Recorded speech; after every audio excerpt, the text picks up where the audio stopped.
It's a Specialsode edition of That's My Story. Hi, I'm Mike Barnhart.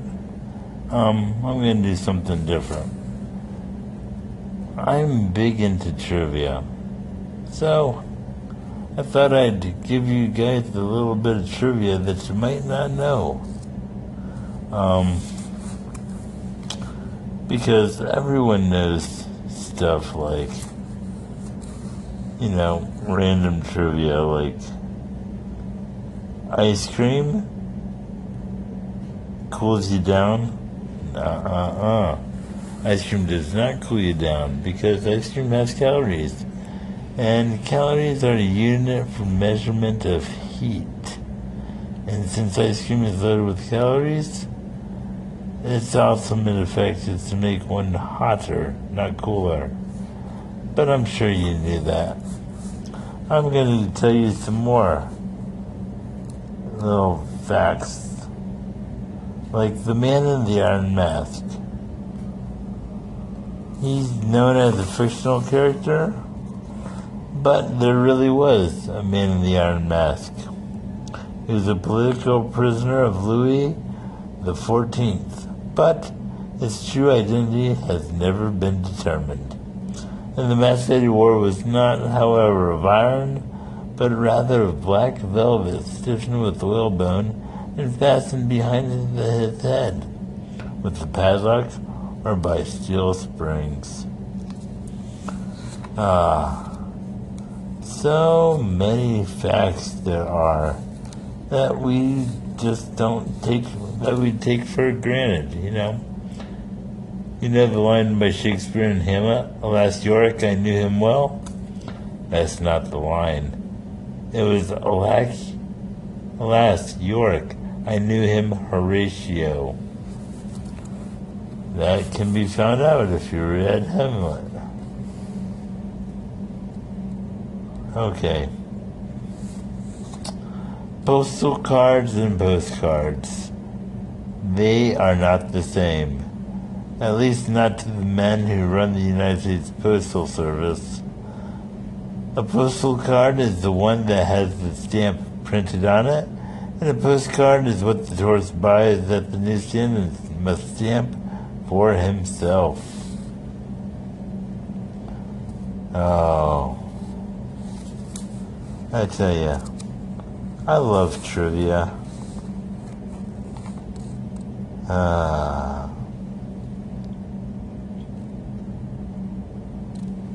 Some people believe that raccoons wash their food.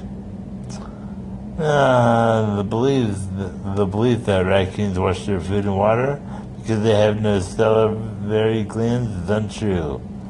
Raccoons do have salivary glands. Dogs pant to cool themselves off. Well, dogs pant, true, but they do sweat. They have sweat glands on their feet or their paws in dogs.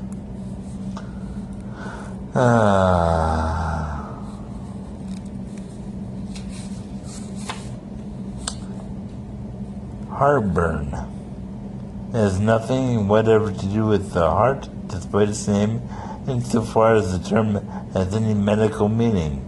The symptoms it purports to describe arise solely from difficulties in the esophagus or stomach. Head cheese. And of course, head cheese is not cheese at all, but rather portions of the head and feet and other parts of a pig pressed together. It's not called a cheese because it tastes like cheese, or is cheese-like, as some dictionaries say, but because it used to be molded in the form of a cheese. Now, all these pig parts pressed together remind me of scrapple. And scrapple is delicious.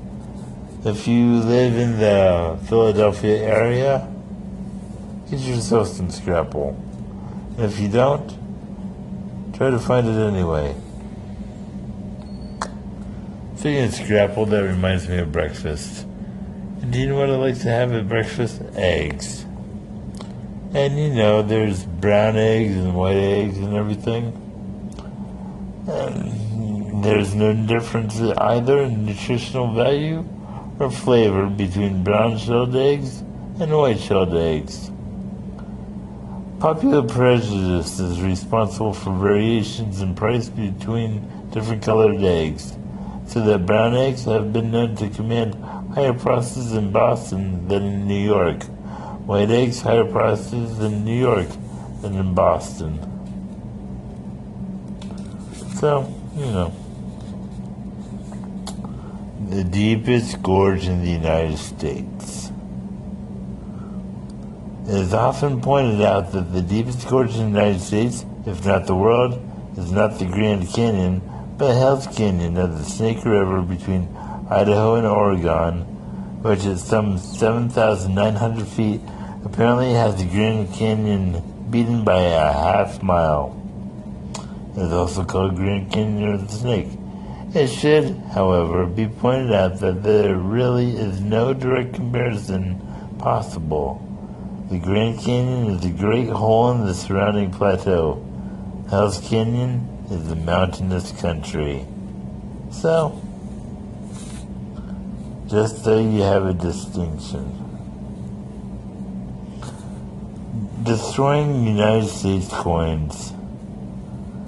Nothing in the law forbids anyone from destroying coins, in spite of a belief to the contrary.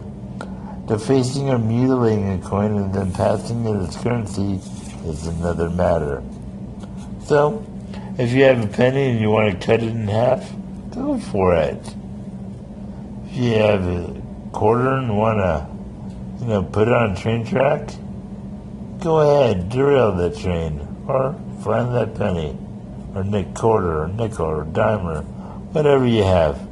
Just don't go passing it off as regular currency, because that is illegal.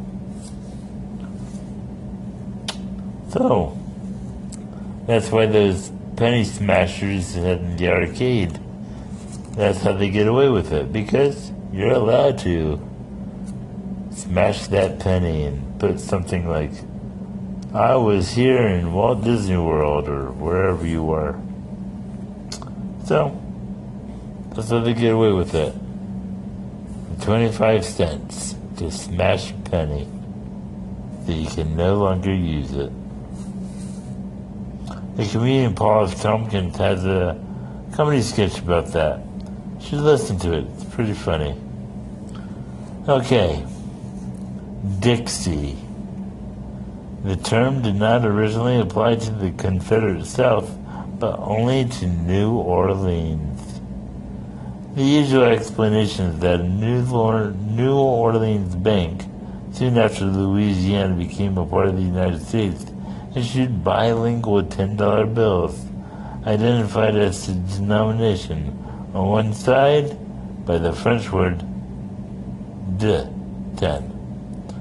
The bills came to be called Dixies, and the term, or its Anglicized singular form Dixie, came to be applied to New Orleans. It was Daniel Decatur Emmett's song, written in 1859, and almost at once adopted as the informal anthem of the South. They were responsible for the extension of Dixie to all the Confederacy. By the way, Daniel Decatur Emmett had never visited the South. He was a Yankee by all the means applied to Yankees. A cyclone. A cyclone is neither a tornado nor a hurricane. Indeed, it isn't even a wind. A cyclone, as meteorologists use the term, may be as wide as 1,000 miles, and simply the pattern of winds circulating around a low-pressure area, clockwise in the southern hemisphere and counterclockwise in the northern. A Kansas cyclone, as a term for tornado, may have originated as a sort of grim meteorological joke based on reverse analogy, like calling a cantaloupe a Texas grape.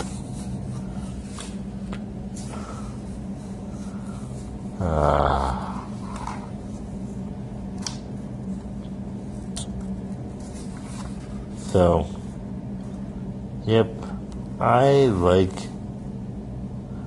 trivia. Maybe I used to be on a trivia club and,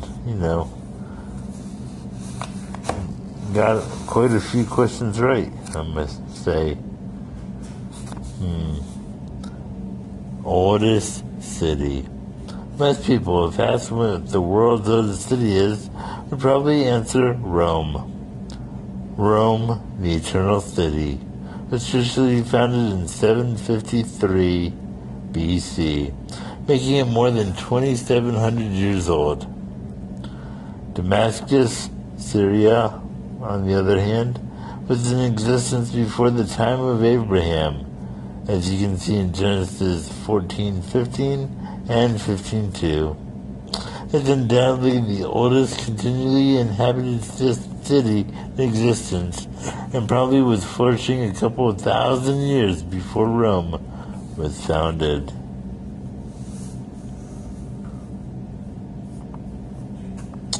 The oldest living thing. Hundreds of thousands of visitors have flocked to Sequoia National Park in California to contemplate the oldest living thing, the giant redwood named the General Sherman.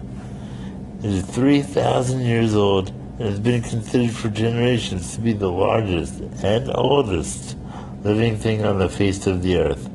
But the General Sherman has yielded first place in longevity to a much older and much smaller tree in the White Mountains of California. It is the bristlecone pine. Here, there are dozens of trees aged 2,000 to 3,000 years, 9 trees more than 4,000 years old, and 1 tree aged 4,600 years. The age of the trees can be accurately ascertained without doing any harm by the use of the Swedish increment borer. This removes a thin cylinder of wood from the trunk, whose rings can be carefully counted.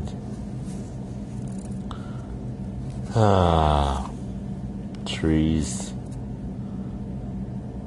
I like maple. Then you get syrup. Funny thing, I don't use syrup on my pancakes. I have no need for it. So, yeah. Speaking of maple trees, sap rising in the spring. Sap neither rises in the spring nor falls in the fall. Common terminology notwithstanding, it moves in and out from center to surface and back, not up and down. That's for all you trying to get some syrup from a maple tree. That moves in and out, not up and down. Okay. Well, that's enough of random facts. So, I will let you go at that today. These are all true facts. Not really a story, but that's what makes it a specialsode. Okay. Until next time, that's my story. And I want to thank Edgar for hosting the podcast. I want to thank Tom Burnham for his book, The Dictionary of Misinformation, for the facts. And I want to ask that you please leave me a positive review on whatever podcast platform you're using, whether it be Stitcher or Spotify or Anchor or YouTube. Yes, I'm on YouTube. Write me a letter at that'smystorypod@gmail.com, or you can phone me at 626-802-2944 and leave me a story there. Thank you so much for listening. That's my story.